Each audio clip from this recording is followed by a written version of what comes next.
So today Shahzad and I are here to test the new SEAT Tarraco. Now this is the crossover model. It's the very first one that SEAT have introduced, and it is their halo model. In fact, they're really confident about it. We've just come out of the press conference and they reckon that this is going to do it for them. This is going to make sure that the whole of the SEAT range take up about 80% now of the UK market segment. So great for SEAT.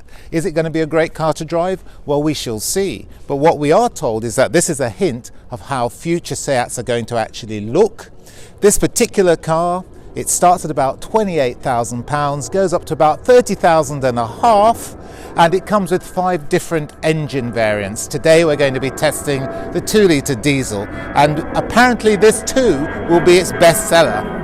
So as Kevin says, this is the top of the range car, SUV rather, for SEAT. It's a big thing as far as they're concerned. It's a large SUV, they're describing it as, and it comes as standard with 7 seats. And as you can see, there they are. Now these are really kiddie seats. I'm not going to try and get in those because there isn't just enough room for my legs down there, so I'm not even going to try. But you can drop it just by pressing on that button there, and that goes down. Over here, you've got a little bit of room underneath this, but that's where the parcel shelf is, which will obviously come out and go into place there. Otherwise, there's a little bit of cavity down there.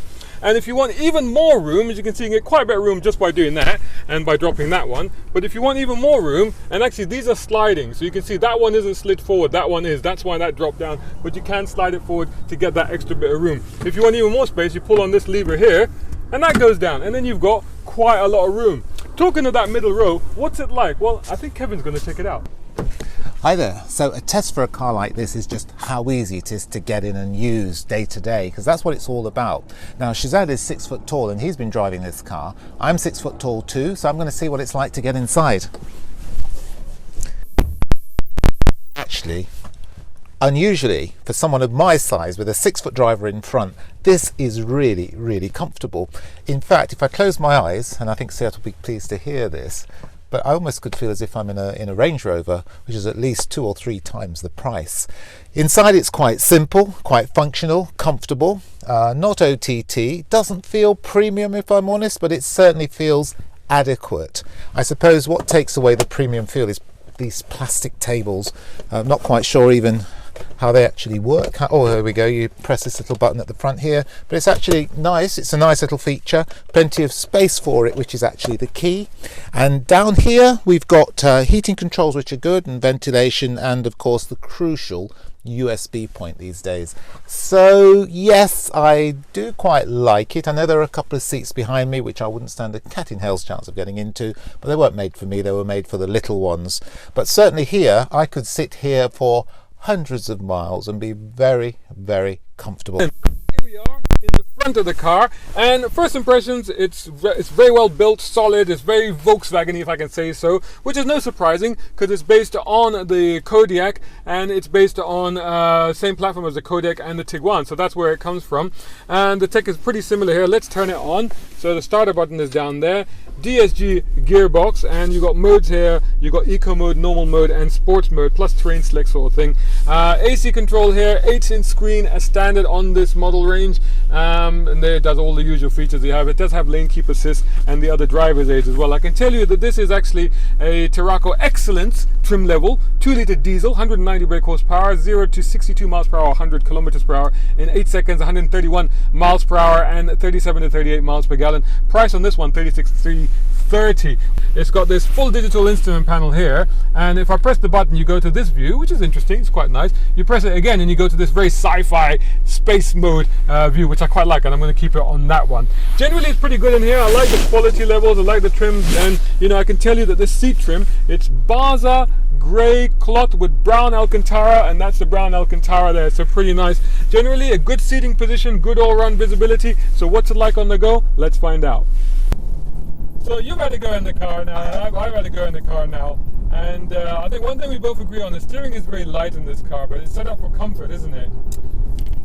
Yeah, it's a little bit surprising because the ride's quite choppy. It's got big wheels on this, isn't it? Yeah, it's quite comfortable back here. Yeah, I quite enjoy it. Okay. Actually. Yeah. I just found like on some of the faster corners and stuff like that, it did feel a little bit like, you know, there was a little bit of movement. But maybe that was just your driving. I don't know. No, it probably was my driving. But the car is actually quite high, and on those fast corners, I found it had lots of grip. but you were not so engaged with the road. No. That's the comfort emphasis, wasn't it, really? Let's face it. I think so, yeah. Nobody's going to drive as fast as me normally. No, it's not a sports car, but it is an easy car. There's good visibility all around. It's very easy to place around town. It's got a good size. There's no problem with the dimensions, which you want, but a lot of people want from what would be deemed a large SUV or a large crossover type vehicle, family type vehicle. It's something that's easy to maneuver around town, and I have found this to be quite easy. Just driving the city bits that we've done. Yeah.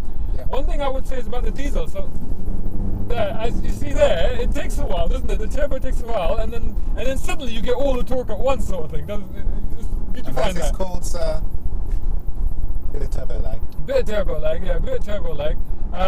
But the performance is there. Maybe not as much as we were expecting from the 190 engine, but certainly there. But you have to go hunting for it a little bit, don't you? You do. And then it kind of comes in with a gush. Yeah. So, yes. Yeah.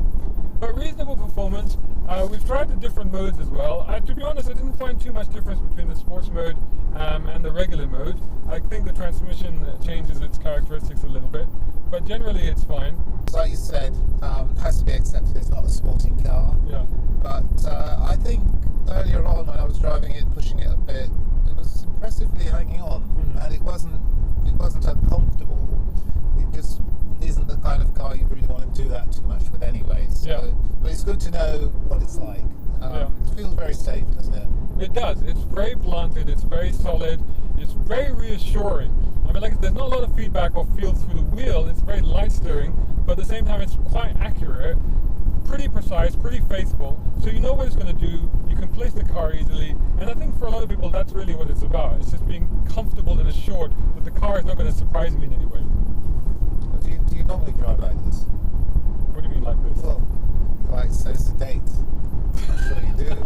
I do. Is this how you drive this? I do. But also, I think that's got a lot to do with the character of the car. That's why I'm asking. And I think that that in this car, you're thinking about it's a 7-seater. It's the sort of thing that you're going to put your family in. You're not going to be hurling around the cabin. Otherwise, you need a lot of stick bags back there, wouldn't you?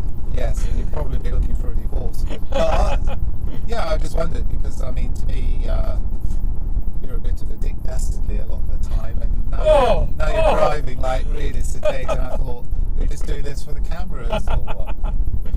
And the speed cameras, exactly. I did mean the speed cameras actually.